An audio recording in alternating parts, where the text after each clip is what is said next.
From folklore and fairies to monsters and mysteries, it came from the Maritimes. Howdy everyone, welcome to It Came From The Maritimes. Today's topic is the reptilian remedy known as the lizard cure in Bathurst, New Brunswick. As a warning, this episode discusses death of animals and severe illness. I'm Evan, and this is my co-host Chelsea. Hi there. So, have you heard anything about this lizard cure or anything similar in folklore? Literally nothing, so I am super excited. Sounds good. So this story is about a man named James Mullock, a farmer in Bathurst, New Brunswick in 1864. He had spent the last 3 years continually getting weaker, and it was getting to the point where he was almost bedridden. There was no known cause for the illness, and no cure from any doctor had done anything to improve his condition. After all that time, he had started to seek out alternative methods of healing. Some would call her a spiritual healer, others may call her a witch. People in the community didn't quite trust her, but it was known that when people's health got really bad, she was the one person who was able to heal them. The woman said that she would heal James, but that he would need $100, and he would need to leave his home for a week. So it sounded a little bit sketchy, to be fair. A little bit. James agreed, but on the condition that his brother Charles could come with them. She agreed, and they went to the woman's camp in the woods, far from their community. That night, when James slept, the woman talked to Charles, and told him that James would need to be bound as part of this. Charles reluctantly agreed, in hopes that his brother would get better.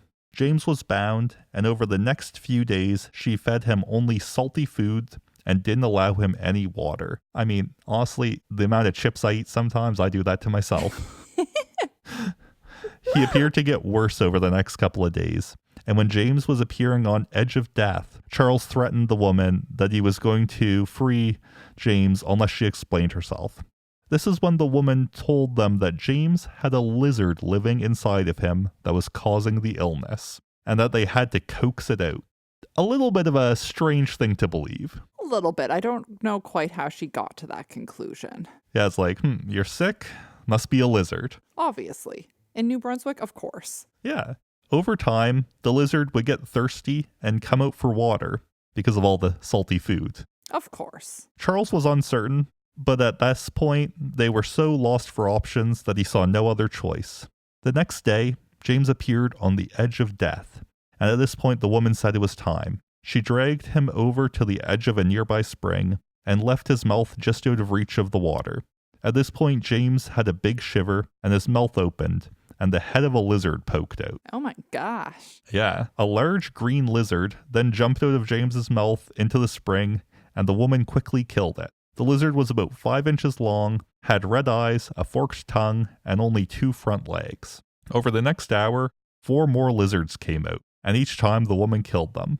After that, James appeared to settle and seemed to finally relax.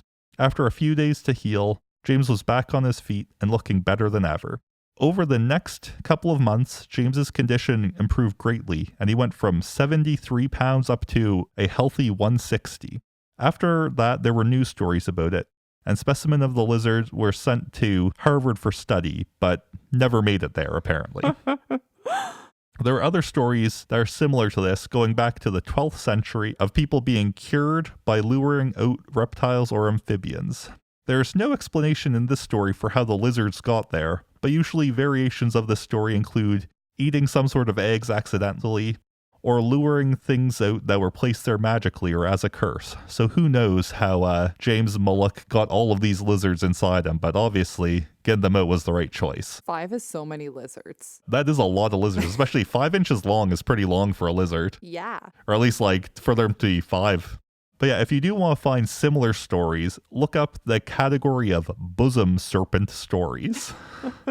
And I did try to look up a description of some of the lizards because they only had 2 legs, and there is such a thing as a Mexican mole lizard, but they're more of a pink color. You can look that up if you want to see a weird little guy.